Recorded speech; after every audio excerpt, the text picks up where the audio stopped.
UPSI Uttar Pradesh उप निरीक्षक 2025 का फॉर्म आया है, जिसमें स्टूडेंट से क्लास 10 और 12 का मार्कशीट और सर्टिफिकेट दोनों अपलोड किए जाने के बारे में बात किया जा रहा है और उसके साथ साथ डिग्री भी अपलोड किया जाना है। तो देखते हैं डिग्री जगह आप क्या अपलोड कर सकते हैं। और बहुत सारे ऐसे स्टूडेंट होंगे जिनके पास केवल एक ही रिजल्ट होगा, जो कि क्लास 10 या फिर 12 दोनों में सेम ही होगा, क्योंकि ये बहुत पहले ऐसा था कि अंक पत्र और प्रमाण पत्र दोनों अलग अलग आते थे, लेकिन अब सब एक ही में आता है। तो उस केस में आपको क्या करना है, तो चलिए वीडियो को स्टार्ट करते हैं। जय हिंद। तो कैसे आप लोग, जो भी स्टूडेंट यूपीएसआई 2025 का फॉर्म भरना चाहता है या फिर फिल कर रहा होगा, उसको यहाँ पे मेजर दो प्रॉब्लम आ रहे होंगे। पहला तो क्लास 10 और 12 के रिजल्ट को लेकर और मार्कशीट को लेकर और सर्टिफिकेट, मतलब कि मार्कशीट एंड सर्टिफिकेट को लेकर, फिर उसके बाद यूजी का डिग्री को लेकर। तो ये सबसे बड़ा दो चैलेंज आया है। तो सबसे पहले क्लास 10 और 12 का रिजल्ट के बारे में देखते हैं। तो जो आप नोटिस में देख रहे होंगे, इसमें दिया है क्लास 10 और 12 अंक तालिका एवं प्रमाण पत्र संबंधित पृथक पृथक नहीं है, मतलब अलग अलग नहीं है। क्लास 10 का अंक तालिका और प्रमाण पत्र मतलब मार्कशीट और सर्टिफिकेट दोनों अलग अलग नहीं है।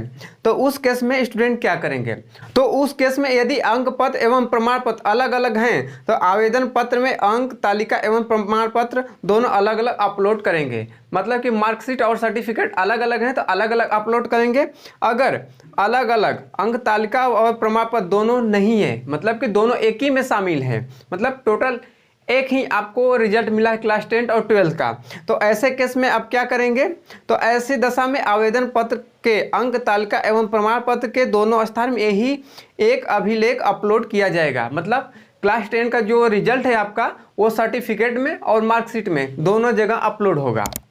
और सेम वैसे ही क्लास 12 का भी हो जाएगा, मार्कशीट और सर्टिफिकेट दोनों में रिजल्ट ही अपलोड होगा, दूसरा कुछ आपको अपलोड नहीं करना है। फिर उसके बाद दूसरा केस आता है डिग्री को लेकर। यदि स्नातक उपाधि उपलब्ध नहीं है, स्नातक की अंक तालिका अपलोड करना अनिवार्य है। मतलब कि यूजी, बीए, बीएससी, बीकॉम जो भी आप किए हैं, तो उसमें आपको मार्कशीट मतलब जो रिजल्ट है वो अपलोड करना नेसेसरी है, मैंडेटरी है। लेकिन यदि आपके पास उपाधि मतलब डिग्री उपलब्ध नहीं है, तो औपबंधिक मतलब प्रोविजनल स्नातक उपाधि अपलोड की जानी होगी तथा अभिलेखों की समीक्षा एवं शारीरिक मानक परीक्षा के समय स्नातक उपाधि प्रस्तुत करना अनिवार्य है। मतलब कभी आपके पास डिग्री नहीं है, डिग्री नहीं बन पा रहा है, तो आप प्रोविजनल सर्टिफिकेट उसमें अपलोड कर देंगे। और जब आपका फिजिकल वेरिफिकेशन डीवी होगा, डॉक्यूमेंट वेरिफिकेशन, तो उस टाइम आपको डिग्री देना अनिवार्य होगा। तो आपके लिए भी टाइम मिल जाएगा अगर आपको डिग्री लेने में दिक्कत हो रहा है। जो भी स्टूडेंट एमजीकेपी के अफिलिएटेड कॉलेज से हैं, तो उनके लिए मैं एक वीडियो बना के अपलोड करूंगा कि वो प्रोविजनल सर्टिफिकेट कैसे बनवाएंगे, कैसे ऑनलाइन करेंगे, क्योंकि ऑनलाइन कर दे रहे हैं लेकिन उनका अप्रूव होकर मिल नहीं रहा है, तो उसके लिए वो क्या स्टेप लेंगे। तो अगर आपको डिग्री बनाने में ज़्यादा दिक्कत है, डिग्री अभी मत बनाइए, अभी प्रोविजनल अपलोड करके आप अपना काम करिए। जब एग्ज़ाम हो जाएगा यूपीएसआई का, फिर उसके बाद आप डिग्री के लिए अप्लाई कर दीजिएगा, तो आपके पास टाइम भी रहेगा, आराम से कर लेंगे। फिर उसके बाद तीसरा आता है फीमेल के केस में। महिला अभ्यर्थी को आरक्षण के लाभ हेतु जाति प्रमाण पत्र पिता पक्ष से प्रस्तुत करने के संबंध में, मतलब जो फीमेल हैं तो उनका कास्ट सर्टिफिकेट, जो कास्ट फादर के कास्ट सर्टिफिकेट में मेंशन है वही फीमेल के भी होना चाहिए, ऐसा बोला जा रहा है।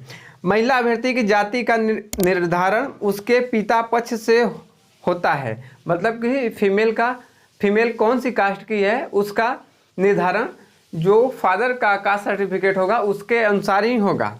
और फीमेल को बोला जाता है कि वो पिता पक्ष मतलब कि फादर के साइड कहीं कास्ट सर्टिफिकेट अपलोड करे तो ज़्यादा बेटर है, मतलब अपलोड करना सुनिश्चित करे।